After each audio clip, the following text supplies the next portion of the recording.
29ஆம் சங்கீதம் 1-2 வசனங்களை வாசிக்கிறேன். பலவான்களின் புத்திரரே, கர்த்தருக்கு மகிமையையும் வல்லமையும் செலுத்துங்கள். கர்த்தருக்கே அதை செலுத்துங்கள். கர்த்தருடைய நாமத்திற்குரிய மகிமையை அவருக்கு செலுத்துங்கள். பரிசுத்த அலங்காரத்தினுடனே கர்த்தரை தொழுது கொள்ளுங்கள். தேவ சமூகத்திலே அவருடைய நாமத்திற்குரிய மகிமையை செலுத்த வந்திருக்கிற தேவ பிள்ளைகள் உங்கள் யாவரையும் கிறிஸ்து இயேசுவின் நாமத்தினாலே வாழ்த்தி வரவேற்றுக் கொள்கிறேன். இணையதளத்தின் வழியாக இணைந்திருக்கிற கர்த்தருடைய பிள்ளைகளையும் கிறிஸ்துவின் நாமத்தினாலே வாழ்த்தி வரவேற்றுக் கொள்கிறேன். ஒரு சில அறிவிப்புகள் இருக்கிறது, தயவாக கவனிக்கும்படி உங்களை அன்போடு கேட்டுக்கொள்கிறேன். முதலாவதாக, நாளைய தினத்தில் பழனியப்பபுரம் செவன்த் டே நம்முடைய திருச்சபை செவன்த் அட்வென்டிஸ்ட் திருச்சபையில் 92வது ஆண்டு ஆலய விழா அழைப்புதலை நமக்கு கொடுத்திருக்கிறார்கள். விருப்பமுள்ளவர்கள் அதில் பங்காற்றும்படி உங்கள் அன்போடு கேட்டுக்கொள்கிறேன். நாளைய தினத்தில் காலை 10:30 மணிக்கு இந்த ஆண்டு விழா ஆராதனை நடைபெற இருக்கிறது. ஆக அதற்காக விருப்பமுள்ளவர்கள் கலந்து கொள்ளும்படி உங்கள் அன்போடு கேட்டுக்கொள்கிறேன். அடுத்ததாக, பாத்ஃபைண்டர்ஸ் கிளப் அதனுடைய கிராஜுவேஷன் செரமனி இந்த மாதம் 30ஆம் தேதி மதியம் 11 மணிக்கு நடைபெறும் என்பதனை நான் தெரிவித்துக் கொள்கிறேன். இந்த மாதம் கடைசி வாரத்தில் இந்த பாத்ஃபைண்டர்ஸ் இன்வெஸ்டிகேஷன் சர்வீஸ் என்பார்கள். ஆகவே அந்த நிகழ்வு நடைபெறும் என்பதனை நான் தெரிவித்துக் கொள்கிறேன். அடுத்ததாக, நாளைய தினத்தில் தானியேல் வேத பாடம் நடப்பதற்கு ஒரு தடை இருக்கிறது. ஆகவே நாளைய தினத்தில் அது நடப்பதில்லை. காரணம் என்ன அப்படின்னா, நம்முடைய சபை விசுவாசி ஆகிய திருமதி செல்லக்கனி அவர்கள் கர்த்தருக்குள் நித்திரை அடைந்திருக்கிறார்கள். நாளைய தினத்தில் அவருடைய நல்லடக்க ஆராதனை நடைபெற இருக்கிறது. நாளை மாலை 4 மணிக்கு சொல்லியிருக்கிறார்கள். ஆகவே இன்றைக்கு துரிதமாக நம்முடைய வேத பாடத்தை நிறைவு செய்து நம்முடைய ஆராதனையை நிறைவு செய்து விருப்பமுள்ளவர்கள் இன்றைக்கு அங்கு அவருடைய வீட்டுக்கு சென்று நீங்கள் ஜெபிக்கும்படி உங்கள் அன்போடு கேட்டுக்கொள்கிறேன். அடியேனும் ஆலயம் முடிந்த உடனேயே நான் அங்கு செல்ல இருக்கிறேன். நாளை மாலை 4 மணிக்கு அடக்க ஆராதனை நடைபெற இருக்கிறது. அடுத்ததாக, வருகிற வாரம் ஆராதனை நிறைவு பெற்ற பிற்பாடு திருச்சபை நிர்வாக குழு கூடும் என்பதனையும் நான் தெரிவித்துக் கொள்கிறேன். திருச்சபை நிர்வாக குழு வருகிற ஓய்வு நாள் ஆராதனை நிறைவு பெற்ற பிற்பாடு கூடும். இந்த நாளிலும் யாவரும் திருமதி செல்லக்கன்யாவுடைய குடும்பத்திற்காக அவருடைய ஆறுதலுக்காக நீங்கள் தனியாக ஜெபித்துக் கொள்ளும்படியாகவும் உங்களை அன்போடு கேட்டுக்கொள்கிறேன். யாவரும் முழங்கால் படிட்டு ஜெபித்து ஆராதனையை தொடரலாமா?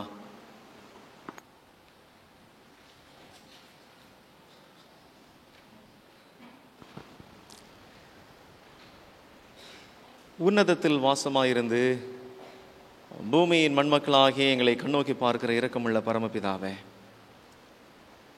அப்பா, நீர் பெரியவர், நீர் நன்மை செய்கிறவர், நீர் உயர்ந்தவர். அப்பா, உம்மை நாங்கள் பரிசுத்த அலங்காரத்துடனே தொழுது கொள்வது எங்களுக்கு கிடைத்திருக்கிறது பாக்கியம். அப்பா கர்த்தாவே, இந்த நாளிலும் உம்முடைய சமூகத்தில் எங்களை தாழ்த்தி ஒப்புக் கொடுக்கிறோம். ஆண்டவரே, வருத்தத்தோடும் பாரத்தோடும் சஞ்சலத்தோடும் வந்திருக்கிற பிள்ளைகளுக்கு கர்த்தர் சகாயராகவும் நீர் போதுமானவராகவும் உம்முடைய பிள்ளைகளுக்கு வேண்டிய நன்மைகளை செய்கிறவராகவும் நீர் வாரும். ஆண்டவரே, மட்டும் கடந்து போன வாரம் முழுவதுமாக எங்களை கண்மணி போல் பாதுகாத்து சுகத்தோடும் பலத்தோடும் ஆரோக்கியத்தோடும் எங்களை நடத்தினீர். அதற்காக உமக்கு நன்றி. இந்த பரிசுத்தமான வேளையிலையும் மீண்டுமாக உம்முடைய பாதத்தில் நாங்கள் பணிந்து வர தேவரீர் நீர் கொடுத்த மனதிற்காக ஸ்லாக்கியத்திற்காக உமக்கு நன்றி. வந்திருக்கிற ஒவ்வொரு பிள்ளைகளையும் தேவரீர் நீர் ஆசீர்வதிங்க. இந்த நாளிலும் பலவிதமான விண்ணப்பங்களோடு பலவிதமான ஏக்கங்களோடு வேண்டுதலோடு வந்திருக்கிற பிள்ளைகள் இருப்பார்களானால் கர்த்தர் கிருபையாய் உம்முடைய பிள்ளைகள் யாவருக்கும் ஆண்டவரே கிருபையாய் நீர் சந்திக்க வேண்டுமாய் கெஞ்சி நிற்கிறோம். அவருடைய தேவைகளை சந்திக்கிற ஆண்டவர், எங்களுடைய தேவைகளை முன்னறிந்திருக்கிற தெய்வம், கிருபையாய் நீர் ஒவ்வொருடைய தேவைகளையும் விண்ணப்பங்களையும் ஏற்று சந்திக்க வேண்டுமாய் கெஞ்சி மன்றாடுகிறோம். விசேஷ வண்ணமாக ஆண்டவரே, திருமதி செல்லக்கனி அவர்களை இலக்கு கொடுத்திருக்கிற குடும்பத்திற்காக வருகிறோம். பிள்ளைகள், மருமக்கள், பேரக்குழந்தைகள், உறவுகள் யாவருடைய ஆறுதலுக்காக நாங்கள் வருகிறோம். தகப்பனே, உம்முடைய மகளை இந்த நாள் வரையிலும் இந்த உலகிற்கு ஆசீர்வாதமாக, குடும்பத்திற்கு ஆசீர்வாதமாக கொடுத்திருக்கிறீர் ஆண்டவரே. ஆனாலும் இந்த உலகத்தில் பாவத்தின் விளைவாக ஏற்பட்டிருக்கிற இந்த மரணம் என்கிற நியதி யாராலும் எடுத்து போட முடியாது என்பதை அந்த குடும்பம் உணரவும், ஆண்டவரே கர்த்தராகிய இயேசு கிறிஸ்து மீண்டுமாக வரவிருக்கிறார், அவருடைய வருகையில கர்த்தருக்குள் மரித்திருந்தால் நிச்சயமாக பார்க்க முடியும் என்கிற நம்பிக்கையும் அந்த பிள்ளைகளுக்கு தாரு. ஆசீர்வதிங்க. இதோ இந்த நாளின் ஆராதனையை உம்முடைய பாதத்தில் ஒப்புக் கொடுக்கிறோம். கர்த்தர் எங்களுக்கு ஆசீர்வாதமாய் நடத்தி தர வேண்டுமாய் இயேசுவின் வழியாய் ஜெபிக்கிறோம். ஜெபம் கேளும் ஜீவனுள்ள நல்ல பிதாவே, ஆமென்.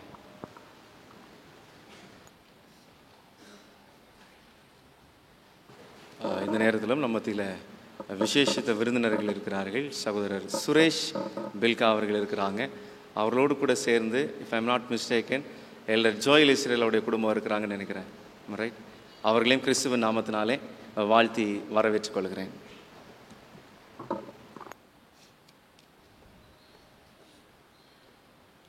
அடுத்த பாடலாக பாடல் 558 558 ஆட்டுக்குட்டி ஆனவரே என்ற பாடல்.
கிருபை மிகுந்த எங்கள் பரமபிதாவே, உமது கிருபாசனத்தின் அண்டையில் நாங்கள் வந்து நிற்கிறோம். எங்கள் பாவங்களை கழுவி எங்கள் ஆத்துமாக்களை தூய்மைப்படுத்தி எங்களை நேர்வழியாய் நடத்த உம்முடைய சமூகத்தில் ஒப்புக் கொடுக்கிறோம் அப்பா. இந்த தொழுகையை எங்களுக்கு ஆசீர்வாதத்தை தாரும். இந்த தொழுகையில் பங்கெடுக்கிற ஒவ்வொரு பிள்ளைகளையும் தேவரீர் நீர் ஆசீர்வாதத்தை நடத்த வேண்டுமாய் இயேசுவின் வழியாய் ஜெபிக்கிறோம் பிதாவே, ஆமென்.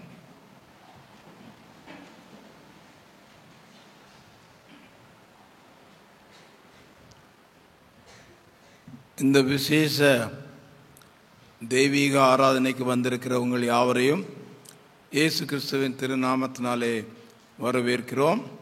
ஆன்லைன் மூலமாக நம்முடைய ஆலய காரியங்களை கவனிக்கிற விசுவாசிகளுக்காகவும் ஜெபிக்கிறோம். அவர்களையும் வரவேற்கிறோம். விசேஷமாக mister and missus Joel Israel அவங்க ஃபேமிலி வந்திருப்பதாக அறிகிறேன். அவர்களை திருச்சபையின் மூலமாக வரவேற்கிறோம். பிறகு மிஸ்டர் சுரேஷ் அவர்களையும் இயேசு கிறிஸ்துவின் திருநாமத்தினாலே வரவேற்கிறோம். நம்முடைய ஆராதனையின் ஆரம்பமாக யாவரும் எழும்பி நின்று நம்முடைய பாடப்புத்தகத்தில் 577வது பாட்டை பாடுவோம். பாடல் எண் 577.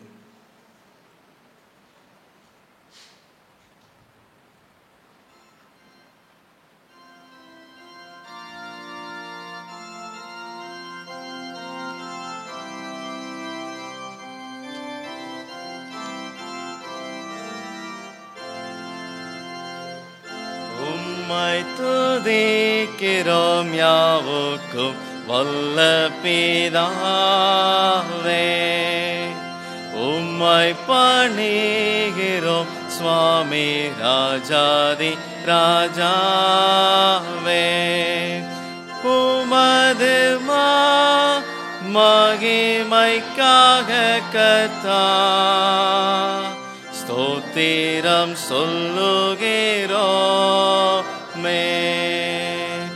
கிறிஸ்துவே இறங்கும் சூதனே கடன் செலுத்தே லோகத்தின் பாவத்தை நீக்கிடும் தெய்வாட்டு கோட்டே.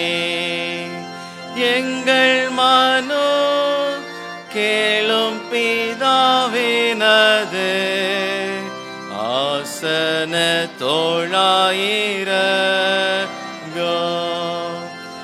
நித்திய பிதாவின் மகிமையில் இயேசுவே நீரே பரிசுத்தாவியோடேகமாய் ஆளுகிறீரே. ஏகமாய் நீர் அர்ச்சிக்கப்படுகிறீர் உன்னத கர்த்தரே, ஆமென்.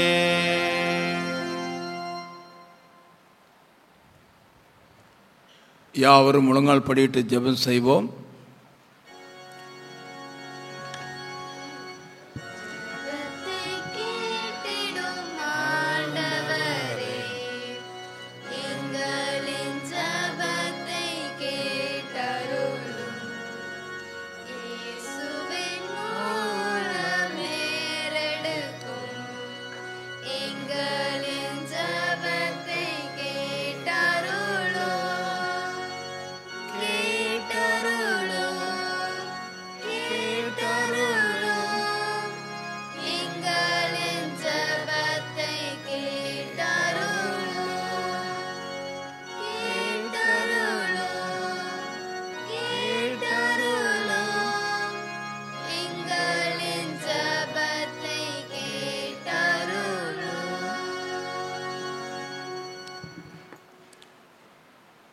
எங்களை நேசிக்கிற நல்ல பிதாவே,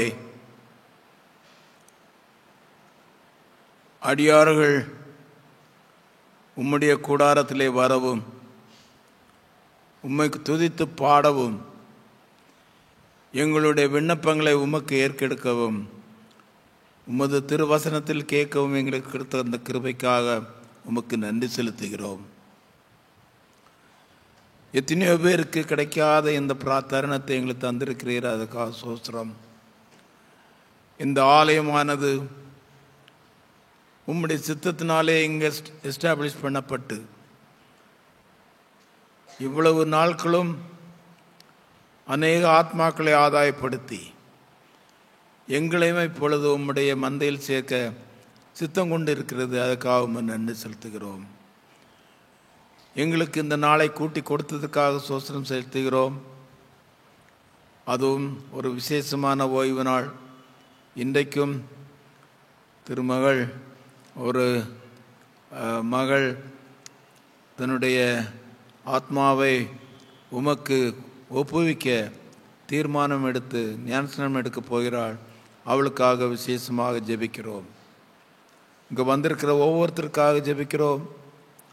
சுகீனம் உள்ளவர்களுக்காக ஜெபிக்கிறோம். பலவீனம் உள்ளவர்களுக்காக ஜெபிக்கிறோம். பண கஷ்டத்தில் உள்ளவர்களுக்காக ஜெபிக்கிறோம். விசேஷமாக எங்கள் மாணவ மாணவிகளுக்காக ஜெபிக்கிறோம். பரீட்சை எழுதி கொண்டு இருக்கிறார்கள். 10, 11, 12ஆம் வகுப்பு பிள்ளைகள். அவர்களுக்கு வேண்டிய ஞானத்தை நீர் தாமே பரத்திலிருந்து கொடுத்தருளும். அவர்கள் படித்த பாடங்கள் ஏற்ற நேரத்திலே மனதில் வரவும், அவர்கள் அதை எழுதி நல்ல மார்க்குகள் வாங்கவும் நீர் தாமே கிருபை கொடுத்தருளும். உம்முடைய சித்தத்தினாலே இந்த பள்ளிக்கூடம் இங்கே எஸ்டாப்ளிஷ் பண்ணப்பட்டிருக்கிறது. அதை நடத்துகிற தலைவருக்காகவும் குடும்பத்துக்காகவும் ஜெபிக்கிறோம். அவரோடு சேர்ந்து ஊழியம் செய்கிற ஒவ்வொரு ஊழியக்காரருக்காகவும் ஜெபிக்கிறோம். இதோ எங்களுடைய திருச்சபைக்காக ஜெபிக்கிறோம். போதகருக்காக ஜெபிக்கிறோம். போதகரையும் அவருடைய குடும்பத்தையும் ஆசீர்வதித்தருளும். அவள் சேர ஊழியங்களை நீர்தாமே ஆசீர்வதித்து வருகிறீர். நீர்தாமே எங்களுக்கு நல்ல தருணத்தை தந்திருக்கிறீர். அதுக்காக உமக்கு நன்றி செலுத்துகிறோம்.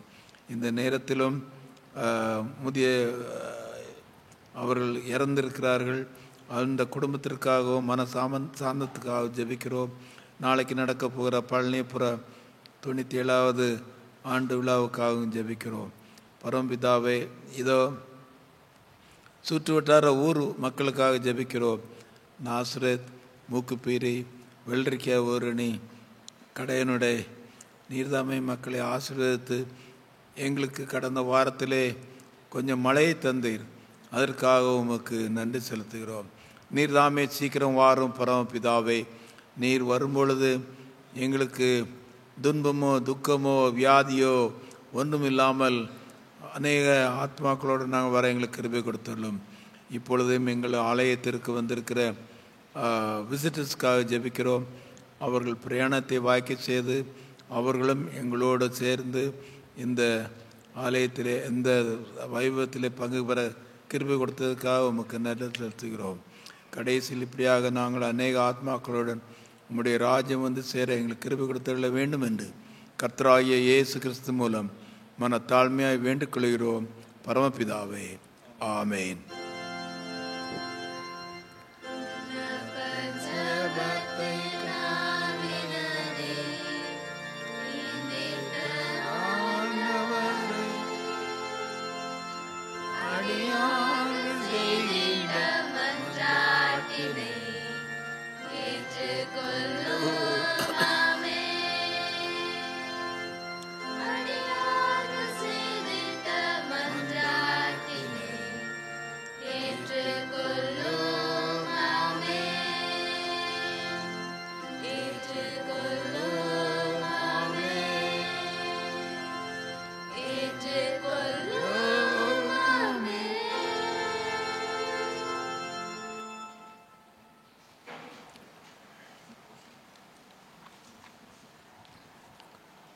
இப்பொழுது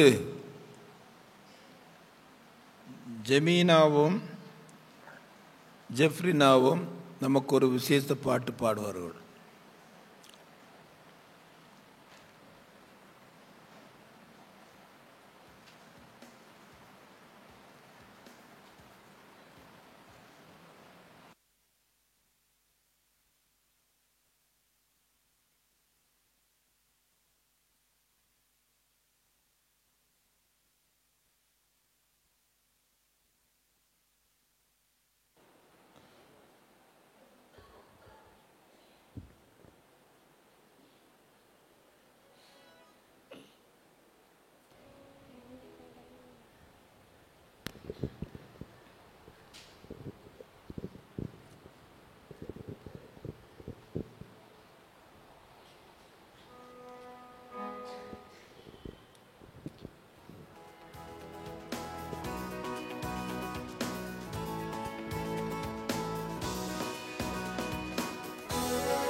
எக்காலமும் ஸ்தோத்தரிப்பேன், எந்நேரமும் துதித்திடுவேன், என்னை தாழ்த்தி பணிந்திடுவேன், உம் நாமம் உயர்த்துவேன், உம்மை பாடி மகிழுவேன்.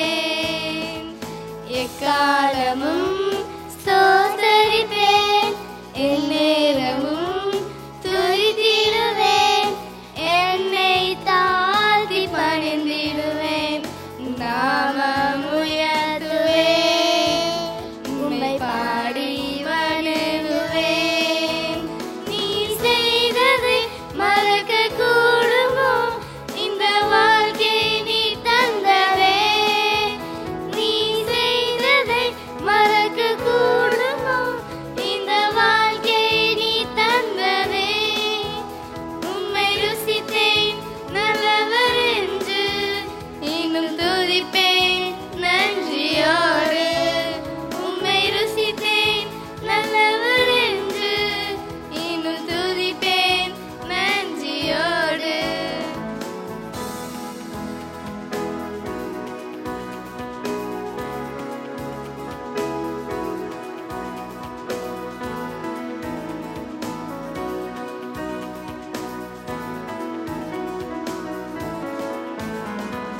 காலங்கள் கடந்து போனதே, உம் கிருபை என்னை நிறுத்துதே.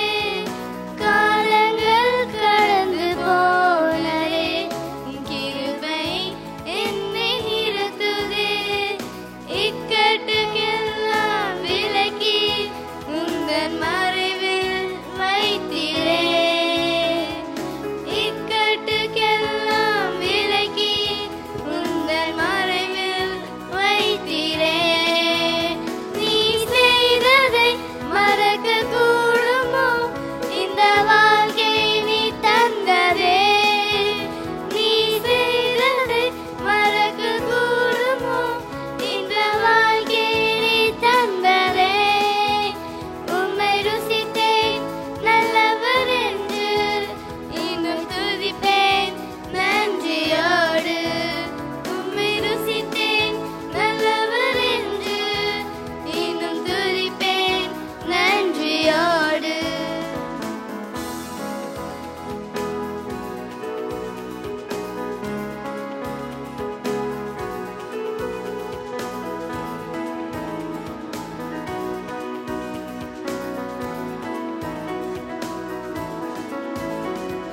தேவைகள் என்னை சூழ்ந்ததே, உம் கரங்கள் எல்லாம் தந்ததே.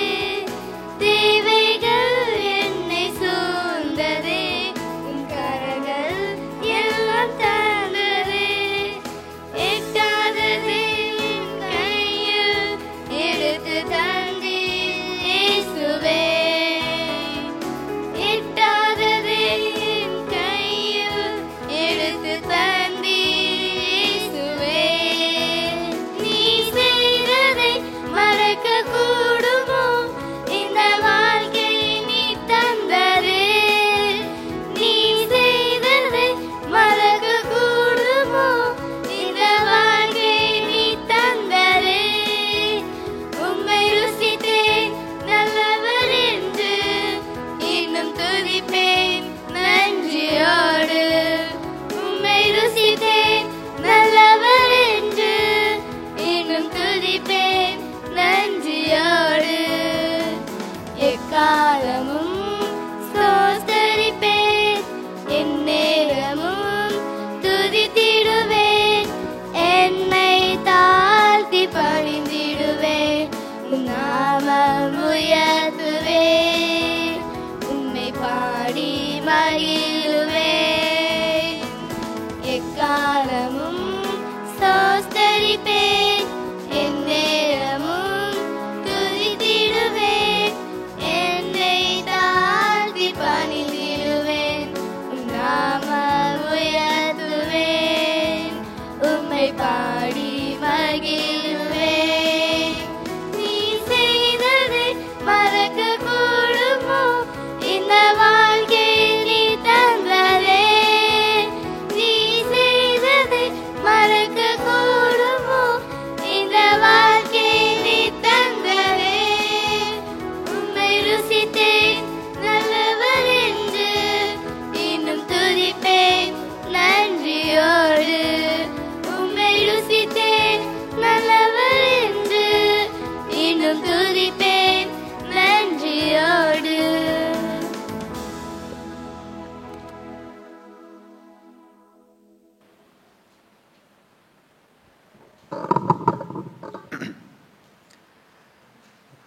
சிறப்பு பாடலை சிறப்பாக நேர்த்தியாக பாடின மூவரையும் கர்த்தர் ஆசீர்வதிப்பாராக.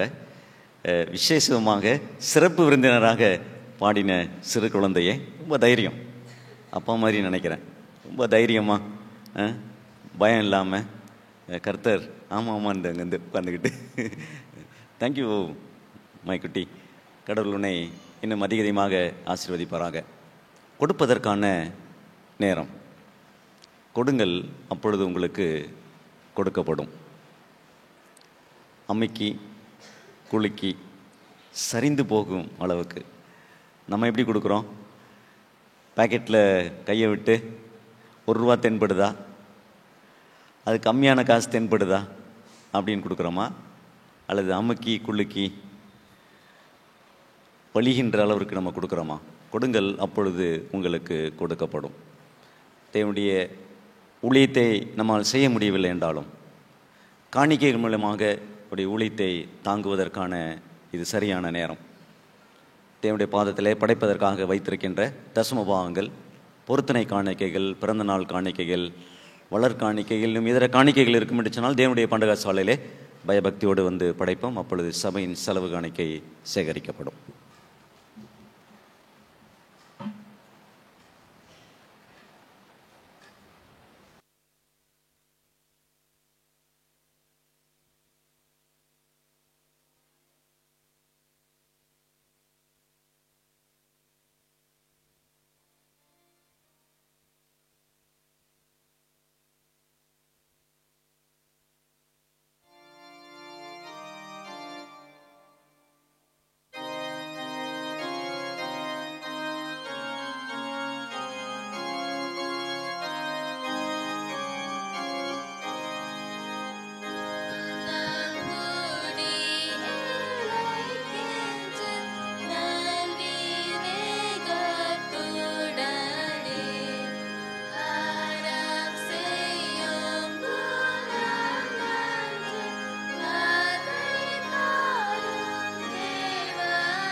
முழங்கால் படிட்டு பிரார்த்தனை செய்வோம்.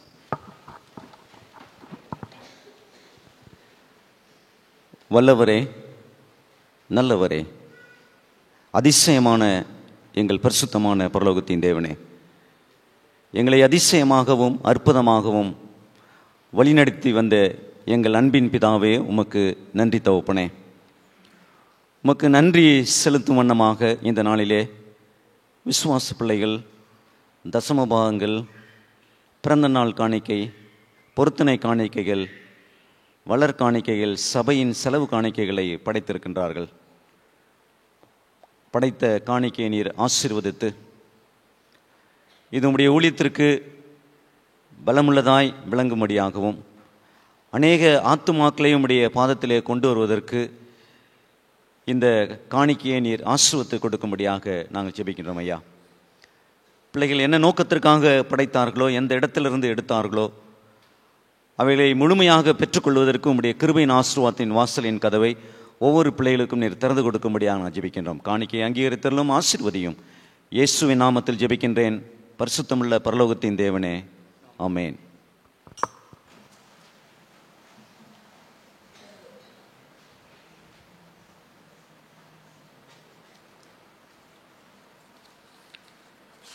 இந்த வேளையில் நமக்கு இன்னொரு சிறப்பு பாடலை சகோதரிகள் லிடியா, லிண்டா அவர்கள் நமக்கு முன்பதாக வந்து வழங்குவார்கள்.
நல்ல பாடலை பாடி ஆண்டவருடைய நாமத்தை மேம்படுத்திய சகோதரிகளுக்கு கிறிஸ்துவின் நாமத்தினாலே வாழ்த்துக்களை தெரிவித்துக் கொள்கிறேன்.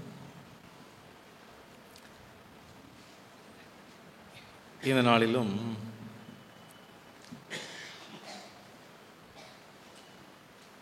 திருமதி செல்லக்கனி அவர்கள் கர்த்தருக்குள் நித்திரடைந்திருக்கிறார்கள். நாம் அந்த குடும்பத்தை ஒரு விசை கண்களை மூடி அந்த குடும்பத்திற்கு ஆறுதலுக்காகவும் தேவ சமாதானத்திற்காகவும் ஜெபிப்போமா? கண்களை மூடுவோம். எங்களை நேசிக்கிற அன்புள்ள ஆண்டவரே, உலகத்தின் இழப்புகளை தாங்கிக் கொள்வதற்கு இருதயத்தை கொடுக்கிறவரே, உம்மை துதிக்கிறோம் அப்பா. கர்த்தாவே, இந்த நேரத்திலும் அம்மா செல்லக்கனி அவர்கள் நித்திரை அடைந்திருக்கிறதை நாங்கள் கேள்விப்படுகிறோம். அந்த குடும்பத்திற்கு வேண்டிய சமாதானத்தையும் அந்த குடும்பத்திற்கு வேண்டிய சந்தோஷத்தையும் நிம்மதியையும் கர்த்தர் தாங்க ஆண்டவரே. இந்த இழப்பை அவர்கள் கிரகித்துக் கொள்வதற்குரிய இருதயத்தை தாரும்.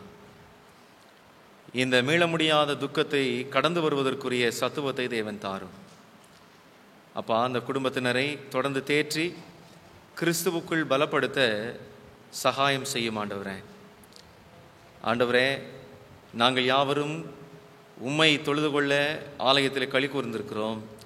அவருடைய இல்லத்திலோ அழுகையும் துக்கமும் சஞ்சலமாக இருக்கிறதை நாங்கள் உணர முடிகிறது. தேவரீர், இதோ இந்த நிலையை நாங்கள் பார்க்க கேள்விப்படும் பொழுதெல்லாம் இது தற்காலிகமானது என்பதை உணர்ந்து உம்மை நாங்கள் நித்தமும் அண்டிக்கொள்ள எங்களுக்கு கிருபைகளை தாங்க ஆண்டவரே. இந்த நேரத்திலும் ஆண்டவரே, நாங்கள் கேட்கிற செய்தி எங்களுக்கு இன்னும் இயேசுவை நெருங்கக்கூடிய அனுபவத்தை தர உதவி தாரும். எங்கள் இருதயத்தில் மறைந்திருக்கிற பொல்லாத கிரியைகளை நாங்கள் அப்புறப்படுத்த எங்களுக்கு பலன் தாங்க ஆண்டவரே. திருமுழுக்குக்காக காத்திருக்கிற சகோதரியை கர்த்தர் உம்முடைய ஆவியின் வல்லமையினால் நிரப்பி உம்முடைய மகளை ஆசீர்வதிக்கும்படி கெஞ்சி மன்றாடுகிறோம். ஆசீர்வதியும். இயேசுவின் நாமத்தில் ஜெபிக்கிறோம் பிதாவே, ஆமென்.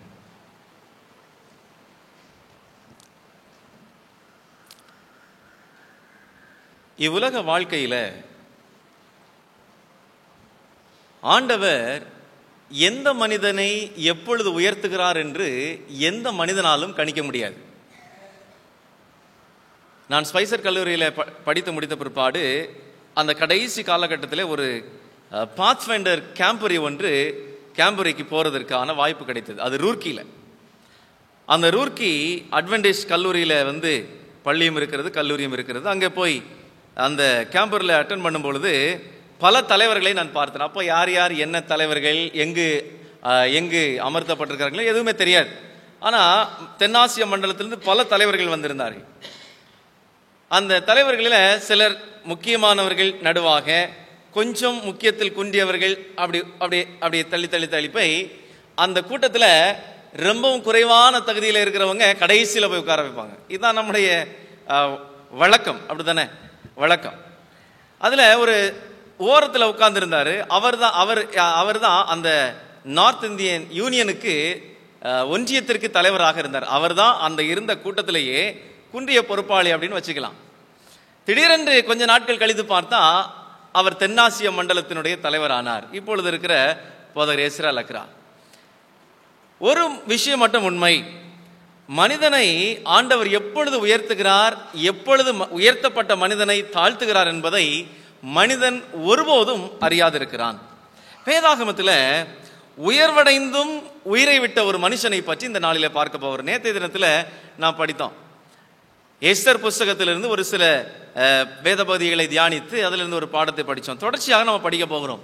உயர்த்தப்பட்டும் உயிரை விட்டவன் யாருன்னு கேட்டால் இப்போ உடனே சொல்லுவீங்க, யாரு யாரு? ஆமான். எஸ்தர் புஸ்தகம் உங்களுக்கு ஞாபகம் வருது, ஆமான். இந்த ஆமானை ஆண்டவர் உயர்த்தி வைத்திருந்தார். எங்க அப்படின்னா, அகாஸ்வேரு மன்னனுக்கு கீழாக மேதிய பெர்ஷிய அரசாட்சியில அவன் உயர்வான இடத்தை வகித்து வந்தான். எஸ்தர் 3ஆம் அதிகாரத்தில் 1 முதல் துரிதமாக நான் வாசிக்கிறேன். நேரத்தினுடைய அருமையை கருதி நான் துரிதமாக வாசிக்க விரும்புகிறேன். இந்த நடவடிக்கைகளுக்கு பின்பு, எந்த நடவடிக்கை அப்படின்னா, மொர்தெகாய் கேட் வாட்ச்மேனா இருக்கிறார். இந்த கேட் வாட்ச்மேனா இருக்கிற இந்த மொர்தெக்காய்க்கு ஒரு நாள் கவனமாக இருந்த இந்த மொர்தெக்காயுடைய பார்வையில் என்ன தெரிகிறது அப்படின்னா, ராஜாவை திட்டமிட்டு கொலை செய்வதற்காக 2 காவலாளிகளின் பிரதானிகள் வந்து சூழ்ச்சி பண்றாங்க.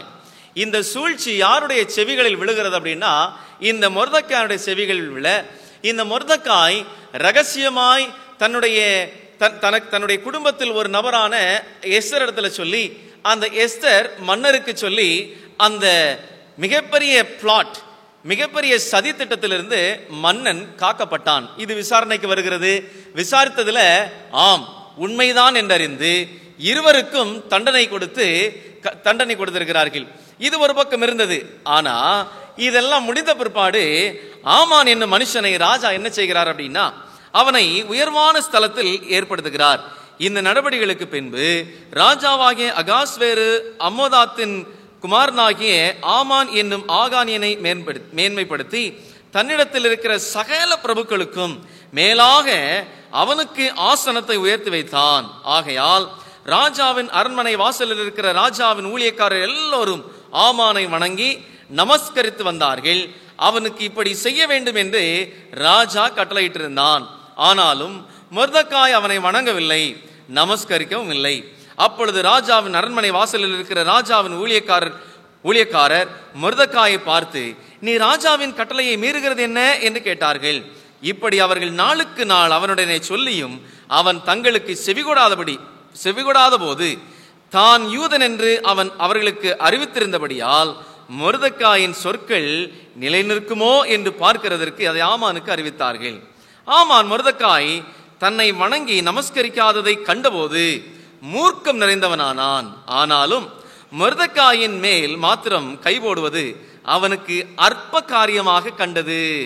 மொர்தெக்காயின் ஜனங்கள் இன்னார் என்று ஆமானுக்கு அறிவிக்கப்பட்டிருந்தபடியால் அகாஸ்வேருவின் ராஜ்யம் எங்கும் இருக்கிற மொர்தெக்காயின் ஜனமாகிய யூதரை எல்லாம் சங்கரிக்க அவன் வகை தேடினான்.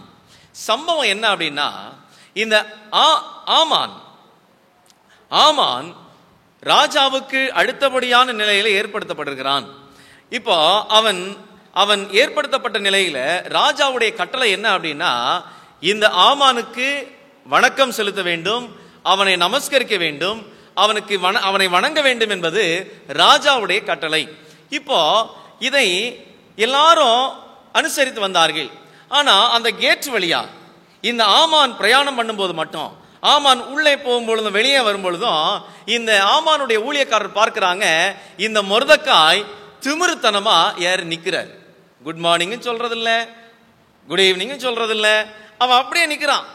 ஒரு வணக்கமும் கிடையாது, ஒரு கிரீட்டிங்ஸும் கிடையாது, அவன் அப்படியே நிக்கிறான்.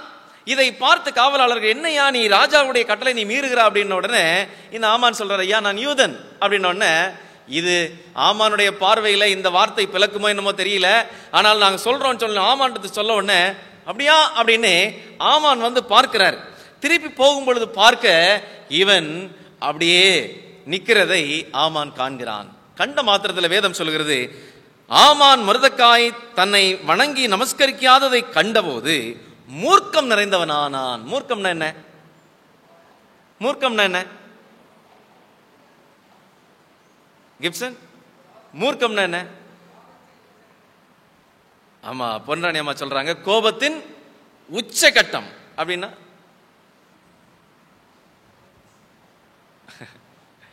மூர்க்கம்னா கிடைச்சா, கையில கிடைச்சா நம்மளால என்ன செய்ய முடியுமோ அதை செய்யற அளவிற்குரிய ஒரு கோபம். ஆனாலும் இந்த ஆமானுக்கு அந்த கோபம் வந்துச்சு. ஆனாலும் இவன் என்ன செஞ்சான்னா, ஆஃப்டர் ஆல் அவன் ஒரு யாரு? வாட்ச்மேன். யூதன் ரெண்டாவது. ஆஃப்டர் ஆல் அவன் ஒரு வாட்ச்மேன்.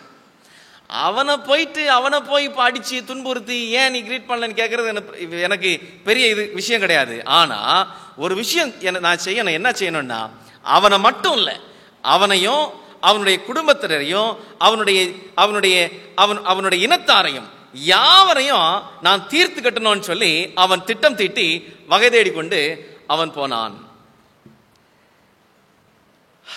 இப்போ ஆண்டவர் பல அழைப்புகளை கொடுத்த இந்த யூதர்கள் இல்ல நாங்க இங்கே இருக்கிறோம்னு தீர்மானித்தவங்களுக்கு எல்லாம் வில்லங்காயிடுச்சு. நேற்றைக்கு சொன்ன பாத்தீங்களா, தரியு ஹிஸ்பாஸ்டஸ் சட்டத்தை கொண்டு வருகிறார். இந்த யூதர்கள் மேதிய பெர்சியாவிலிருந்து புறப்பட்டு போவதற்கு சட்டத்தை கொண்டு வருகிறார். கோரேஸ் முதலாவது சட்டத்தை கொண்டு வருகிறான். பாபிலோன் மன்னனாகிய நேபுகாத்நேச்சர் எருசலேம் ஆலயத்திலிருந்து சிறைபிடிக்கப்பட்ட அந்த பொற்பாத்திரங்களை எல்லாம் இங்கே பாபிலோன் தன்னுடைய தேவனுடைய ஆலயத்தில் வச்சிருந்த அந்த பாத்திரத்தை எல்லாம் கோரேஸ் எடுத்து கொடுத்து, போங்க உங்களுடைய பாழாய் போன ராஜ்யங்களை மீண்டும் கட்டுங்க, ஆலயத்தை கட்டுங்க அப்படின்னு சொல்லி அவன் வழி கொடுத்தான். ஆனாலும் இந்த ஜனங்கள் சொன்னாங்க, ஐயோ பாழாய் போன அந்த இடத்தை போய் கட்டுறதுக்கு உள்ள இந்த பயங்கரமான மோசமான பிரயாணத்தை நாங்கள் சந்திக்கிறதுக்குள்ள போதும் ஆயிரும், அதனால நாங்க இங்கே இருந்துடுறோம் சொல்லி இங்கே இருந்தாங்க. ஆனா இப்போ இங்கே இருந்தது என்ன ஆயிடுச்சு அப்படின்னா, இந்த ஆமான் மூலமாக மொர்தெக்காய்க்கு மட்டும் உள்ள துன்பம், மொர்தெக்காயோட இனத்திற்கும் சேர்த்து அத்தனை யூதர்களும் கொலை செய்யப்பட வேண்டும் என்கிற சட்டத்தை இந்த ஆமான் கொண்டு வர இருக்கிறான். இப்ப என்னுடைய கேள்வி, தப்பு யார் மேல? ஆமான் தப்பா, மொர்தெக்காய் தப்பா? செல்வராகவன், யாரு பிரச்சனை தம்பி? உங்க பார்வையில் யாரு பிரச்சனை நினைக்கிறீங்க? மொர்தெக்காய். ஏன்?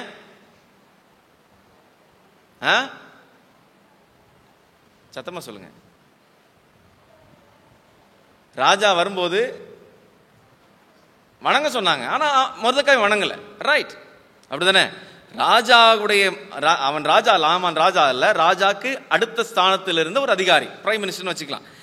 அப்போ அந்த ராஜா ராஜாவுக்கு கீழே இருந்த அந்த ஆமான் வரும்போது மொர்தெக்காய் கிரீட் பண்ணல, வணங்கல.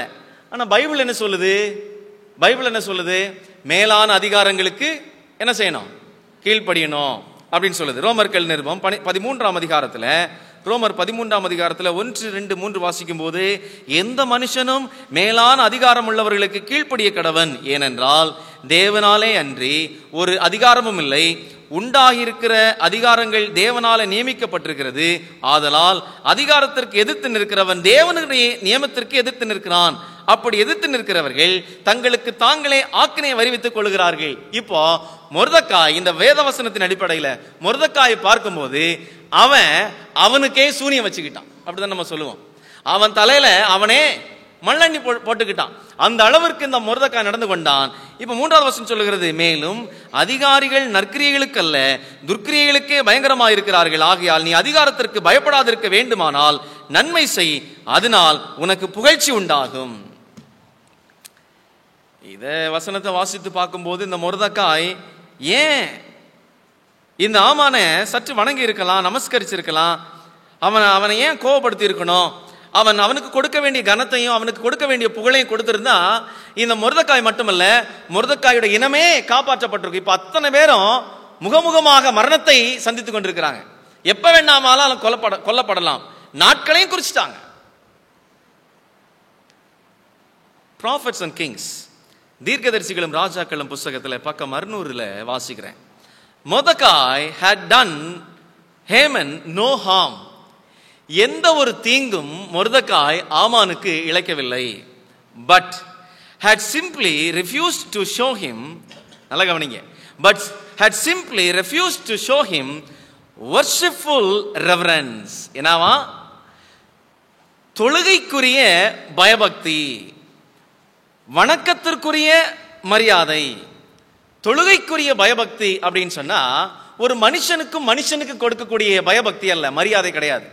இந்த ஆமான் எதிர்பார்த்த நமஸ்காரம், ஆமான் எதிர்பார்த்த வணக்கம் யாருக்கு இணையானது அப்படின்னு சொன்னா, ஒரு மனுஷன் தேவனுடைய சமூகத்தில் நின்று வணங்கி அவருடைய நாமத்தை நமஸ்கரிக்கும் அளவிற்கு அவன் எவ்வளவு மரியாதை செலுத்துகிறானோ அதே மரியாதையை இந்த ஆமான் மனுகுலத்திடத்தை எதிர்பார்த்தானாம்.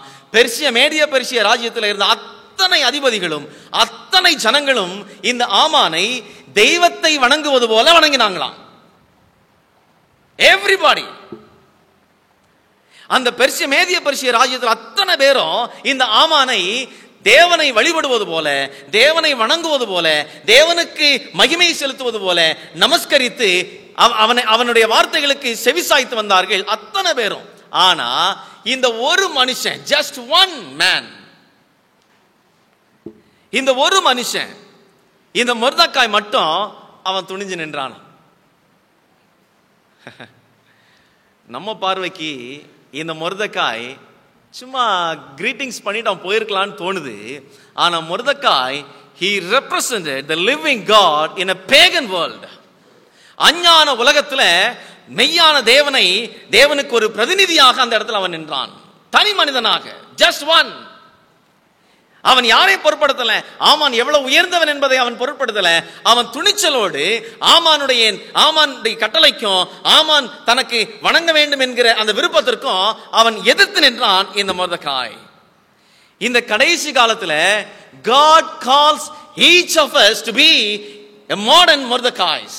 இந்த நவீன காலத்துல ஒவ்வொருவரும் நவீனமயமான மொர்தெக்காய்களாக இந்த உலகத்தின் அஞ்ஞான பழக்க வழக்கங்களுக்கு தேவனை நமஸ்கரிக்க வேண்டிய அல்லது தேவனுக்கு செலுத்த வேண்டிய மகிமையும் மரியாதையும் மனிதனுக்கு செலுத்த வேண்டிய காலகட்டத்தில் இருக்கும்போது நீங்களும் நானும் தேவனுக்கு செலுத்த வேண்டியவர்களாக இருக்கணும்னு சொல்லி ஆண்டவர் அழைக்கிறார். He calls us.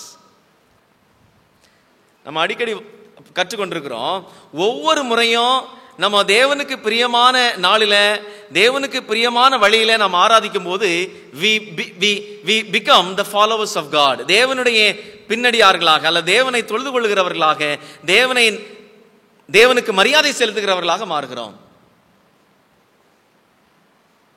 ஓட்டை இருக்கிற இடங்களில் எல்லாம் தேவன் உங்களையும் என்னையும் மொர்தெக்காய்களாக இருக்க வேண்டும் என்று விரும்புகிறார். முதல் பாடம், இந்த ஆமான் செஞ்ச தப்பு என்னன்னா,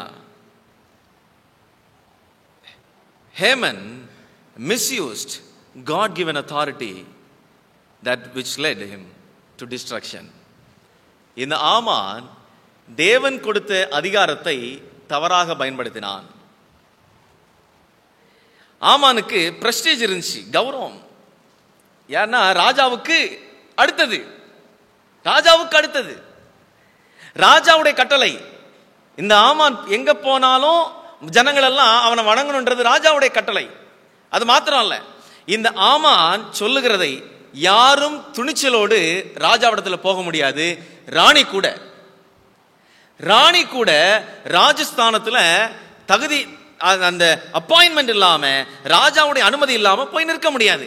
ஆனா இந்த ஆமான் எல்லா நேரத்திலையும் ராஜாவோடு இருக்கவும் ராஜாவுக்கு உதவியாக இருக்கவும் ராஜாவுடைய கட்டளைகளை எக்ஸிக்யூட் பண்றதுக்கும் இந்த ஆமான் தேர்ச்சி பெற்றவனாய் அல்லது சரியான ஆளாக நியமிக்கப்பட்டிருந்தான். பிரஸ்டீஜ்ல குறையே இல்லை, அவனுக்கு கௌரவத்துல எந்த ஒரு குறையும் இல்லை.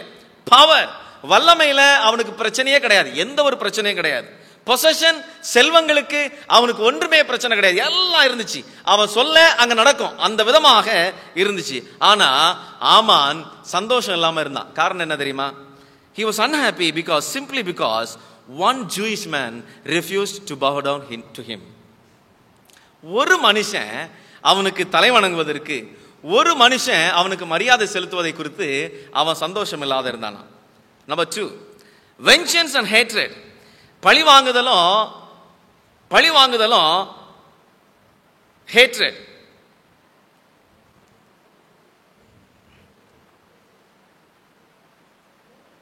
வெறுப்பு.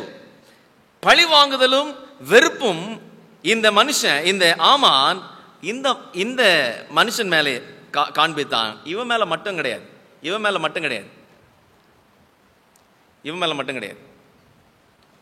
எங்களுக்கு ஒரு ப்ரொஃபஸர் இருந்தார்.